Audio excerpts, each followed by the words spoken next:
ہم اتنی بڑی تعداد میں ہوتے ہوئے، دنیا میں اتنی بڑی طاقت رکھتے ہوئے، ہمارے پاس اتنی ہمت اور قوت نہیں، ہم کافروں کے اس سفیر کو اپنے ملک سے بے دخل کر دیں جس ملک کے صدر نے خود پیارے حبیب صلی اللہ علیہ وسلم کی گستاخی کا اعلان کیا، اور ان کے ملک میں خاکے بنائے گئے، ان خاکوں کی مخالفت کی گئی تو اس کے صدر نے اس کی حمایت کی، اور آج ہم مسلمان، اور یہ ملک اسلام کے نام پر لیا گیا، اس ملک میں ہماری یہ طاقت ہے کہ ہم ان کے بارے میں بات نہیں کر سکتے۔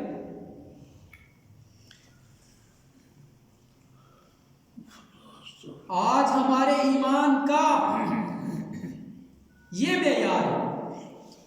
ایمان کی یہ حالت ہے۔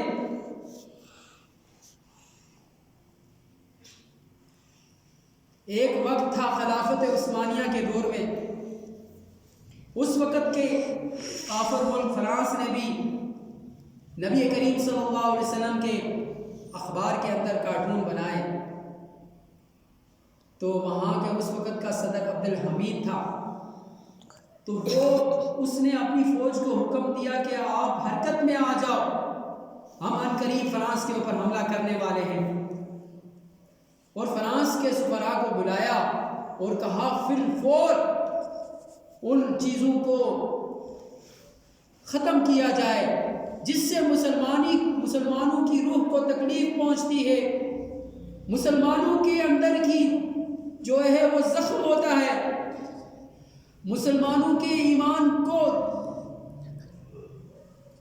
پریشانی لاحق ہوتی ہے، مسلمانوں کی ایمان کے اوپر اثر ہوتا ہے، نہیں تو ہم آپ کے ملک کو تحقیر کر دیں گے اور اس کو دنیا کے نشانے سے مٹا دیں گے، نقشے سے مٹا دیں گے۔ اللہ تعالیٰ اس جیسے حکمران ہمیں پھر سے عطا کرے۔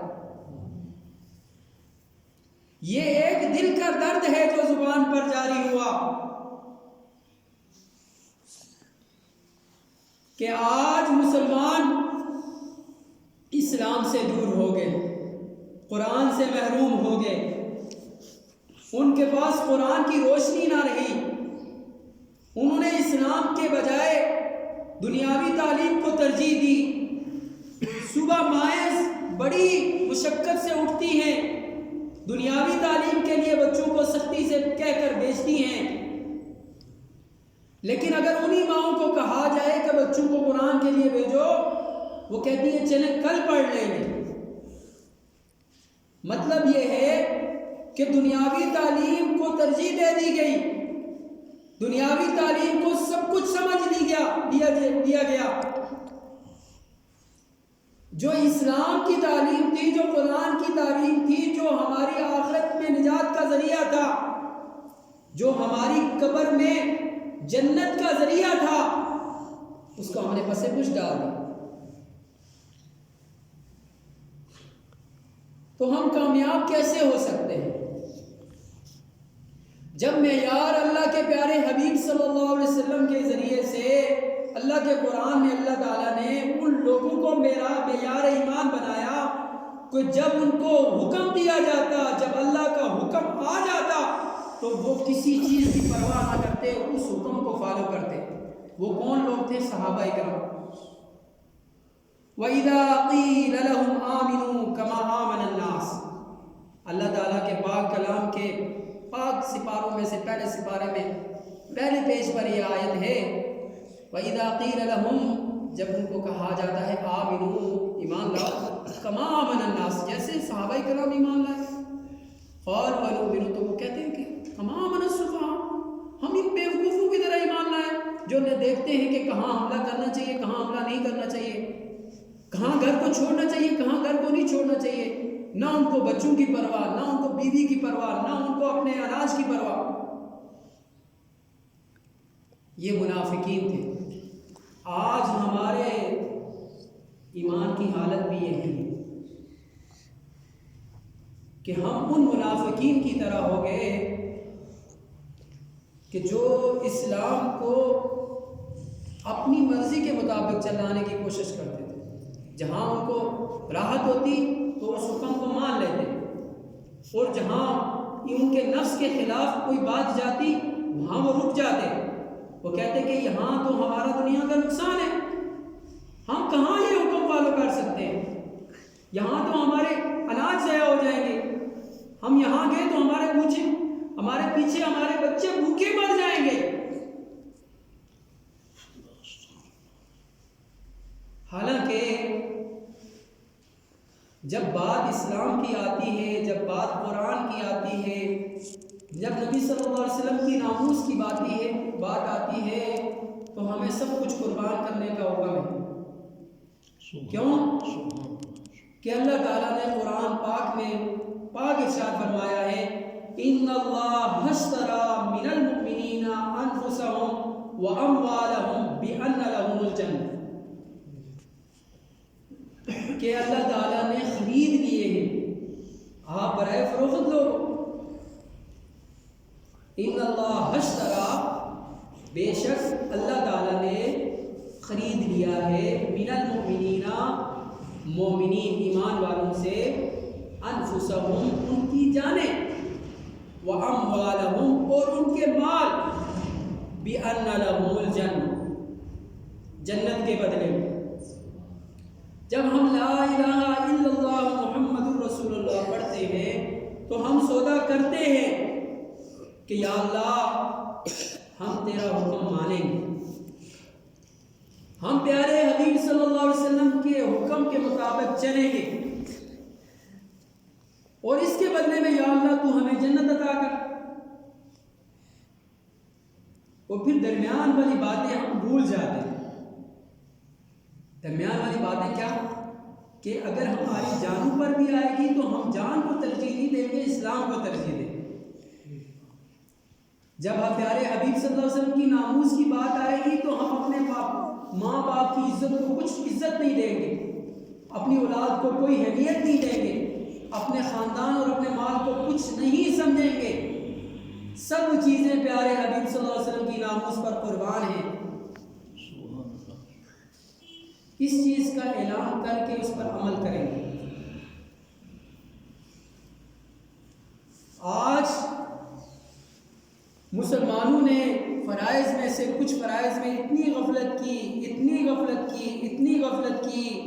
کہ کافر یہ سمجھ بیٹھے ہیں کہ مسلمانوں کے اندر اب خون ہی نہیں رہا جو گرمائش دیتا ہے، جو اس حالت کو پہنچتا ہے کہ ان کو کچھ سوجھ بوجھ نہ رہے. حالانکہ مسلمان وہ طاقت ہوا کرتی تھی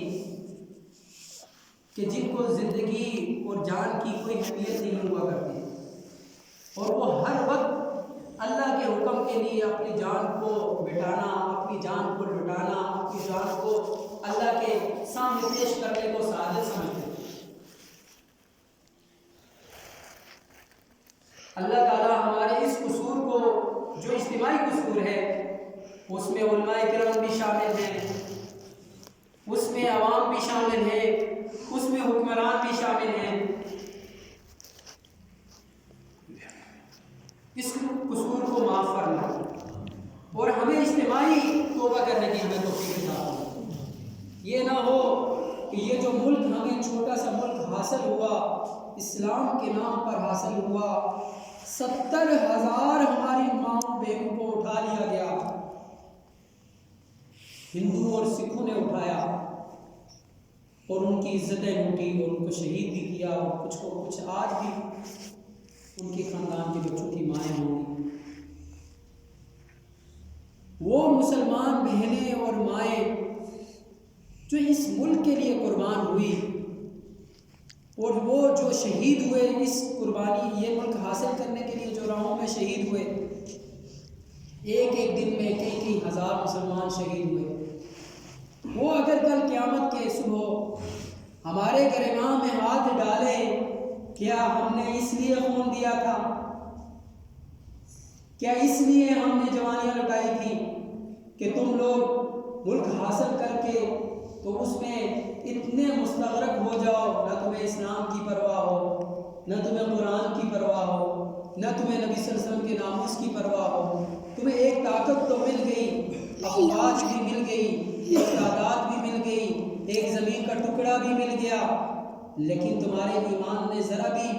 جوش نہ آیا، تمہاری غیرت کو ذرا بھی جوش نہ آیا کہ اسلام لٹتا رہا، قرآن چلتا رہا، قرآن کافروں کی پاؤں کے نیچے رکتا رہا، اور پیارے حبیب صلی اللہ علیہ وسلم کی ناموس کی کارٹون بنا کے اس کو نیٹ پہ چڑھاتے رہے، اور تمہارے پیارے حبیب صلی اللہ علیہ وسلم کے صحابہ کی عزتیں لٹتی رہی، اور ان کو نعوذ باللہ نعوذ باللہ نعوذ باللہ کتے کے الفاظ سے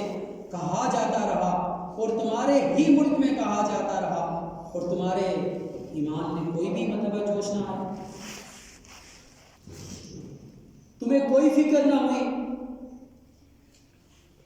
یہ ممبر رسول ہے میرے بھائی، یہ وہ ممبر ہے جس پہ پیارے حبیب صلی اللہ علیہ وسلم بیٹھتے تھے، اسی کو کہتے ہیں ممبر رسول، کہ ہر مسجد میں جو ممبر لگا جاتا ہے تو وہ ان کی اطاعت میں لگا جاتا ہے کہ پیارے حبیب صلی اللہ علیہ وسلم نے یہ کام شروع کیا تھا، تو تمام دنیا کے علماء کرام ممبر رسول پر بیٹھ کے اس چیز کا اعلان کرتے ہیں، اور لوگوں کو پھر سے اسلام کی طرف بلانے کی کوشش کرتے ہیں، جو ان کے اندر ایمان ہوتا ہے اس کو جگانے کی کوشش کرتے ہیں کہ کاش کہ ہمارا ایمان پھر سے آ جائے، جو ہماری کمزوری ہے وہ کمزوری دور ہو جائے، ہم پھر سے قرآن کی طرف آ جائیں، پھر سے اسلام کی طرف آ جائیں، پھر پیارے حبیب صلی اللہ علیہ وسلم کی تعلیمات کی طرف آ جائیں، تاکہ ہم جب کل مرے تو ہم اللہ کے پیارے حبیب صلی اللہ علیہ وسلم کا جب سامنا کریں تو اللہ کے پیارے حبیب صلی اللہ علیہ وسلم فرمائیں، ہاں اس کی آنکھوں سے آنسو بہے تھے میری محبت میں، اس کے آنسو بہے تھے میری اطاعت میں، اس کی جان لگی تھی میری اطاعت میں، اللہ تعالیٰ کہے ہاں یہ بندہ قربان ہوا تھا میرے نام پر، میرے دین پر، میرے اسلام پر، میرے قرآن پر۔ اگر ہم یہ کریں گے تو کب ہوگا؟